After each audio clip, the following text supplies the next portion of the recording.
दोस्तों जय हिंद, मैं हूं शम्स तबरेज और आप देख रहे हैं टाइम्स मेल। क्या वो घड़ी नजदीक आ गई है जब नीतीश बाबू के खेला करने का इंतजार हो रहा था? क्या वो वक्त अब नजदीक आ गया है जब नीतीश कुमार धीरे से अपना पाला बदल सकते हैं, धीरे से भतीजे के साथ गलबैयां कर सकते हैं और धीरे से नरेंद्र मोदी जी को ठिकाने लगा सकते हैं, साइड कर सकते हैं?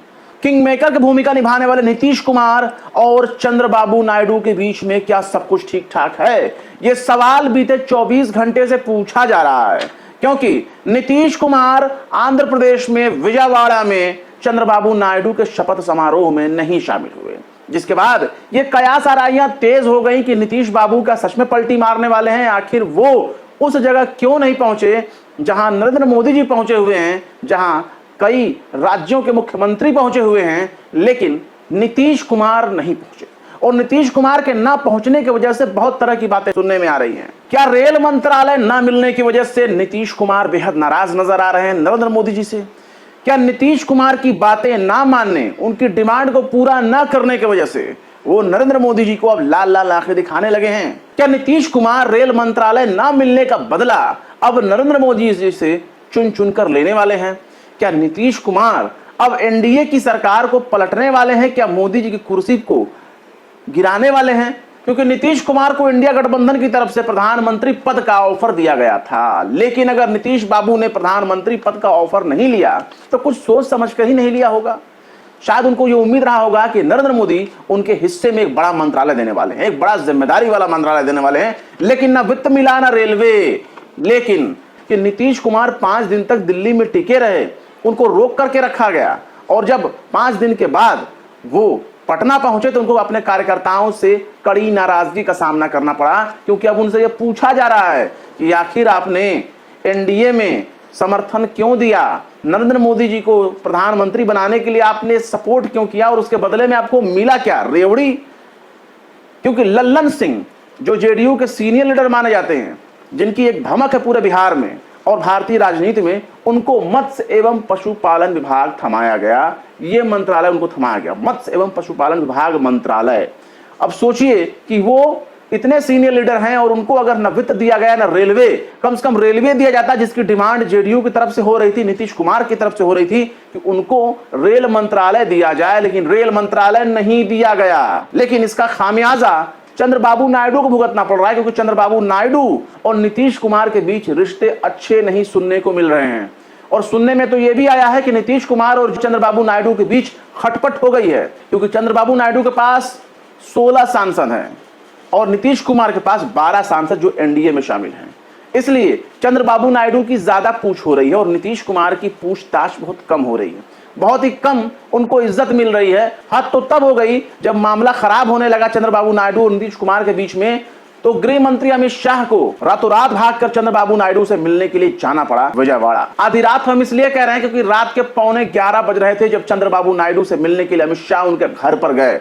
आप इंडिया टीवी की इस खबर को देख लीजिए, जिसमें बताया गया है, जिसमें लाइव बताया जा रहा है कि चंद्रबाबू नायडू से वो मिलने विजयवाड़ा आंध्र प्रदेश पहुंचे हैं। और वो इतनी जल्दबाजी में पहुंचे थे, वो टाइमिंग 22:48 हो रहा है, यानी कि 10:30 पौने 11 के लगभग में ये टाइम हो रहा है, और 11:15 से ज्यादा का वक्त हो रहा है। आप इसको 11 बजे के आसपास का समय मान सकते हैं। तो ये वक्त काफी है देर रात कहने के लिए। आखिर देर रात में चंद्रबाबू नायडू से मिलने की क्या जरूरत पड़ गई?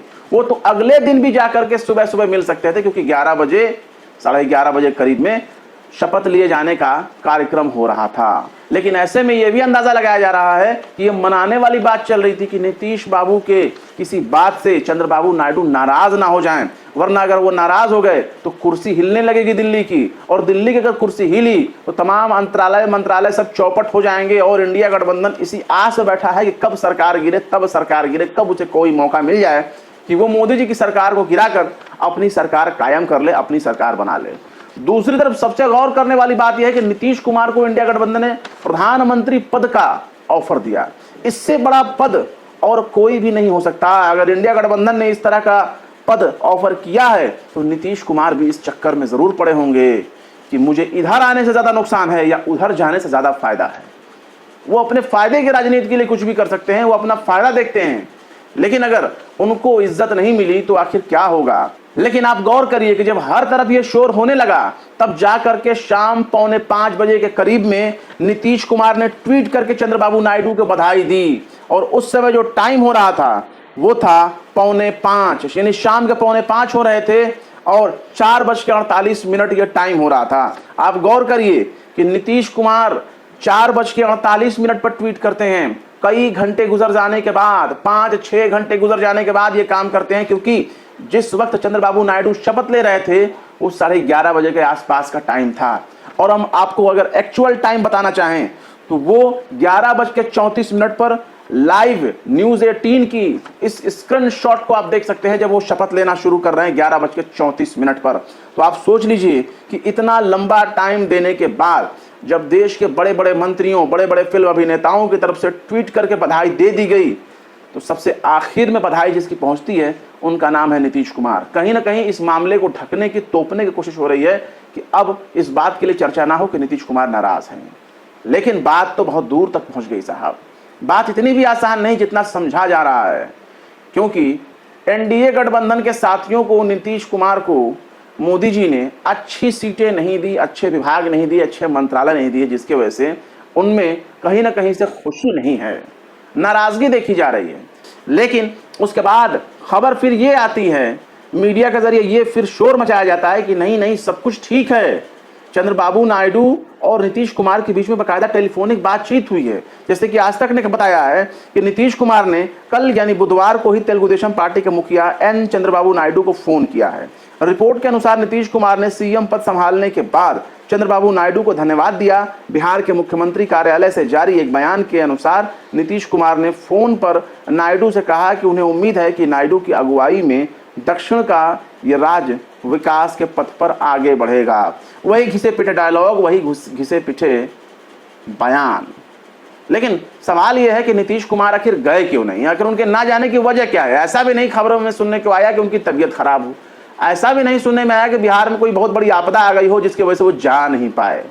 लेकिन सवाल यहाँ बनता है कि नीतीश कुमार क्या सच में नाराज हैं? क्या नीतीश कुमार कोई मौका देखने की तलाश में है कि जब उनको मौका मिलेगा वो इंडिया गठबंधन के साथ निकल जाएंगे? क्योंकि अपोजिशन के जो हालात हैं, जो हाव भाव हैं, बिल्कुल खामोशी के साथ सब कुछ टुकुर टुकुर देख रहा है।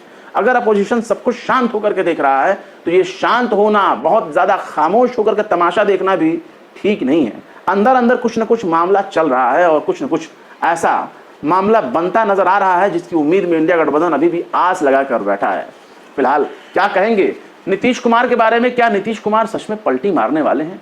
क्या नीतीश कुमार सच में अपने भतीजे के साथ गलवहियां करने वाले हैं? क्योंकि ये बातें बहुत दूर तक फैल रही है जनाब। फिलहाल इस खबर में बस इतना ही। फिर मिलते हैं किसी और वीडियो में एक नई खबर के साथ। शम्स तबरेज को दीजिए इजाजत। जय हिंद। तो देख लिया आपने हमारे इस वीडियो को। हमें उम्मीद है कि आपने हमारे वीडियो को लाइक किया होगा और दूसरों को भी शेयर किया होगा।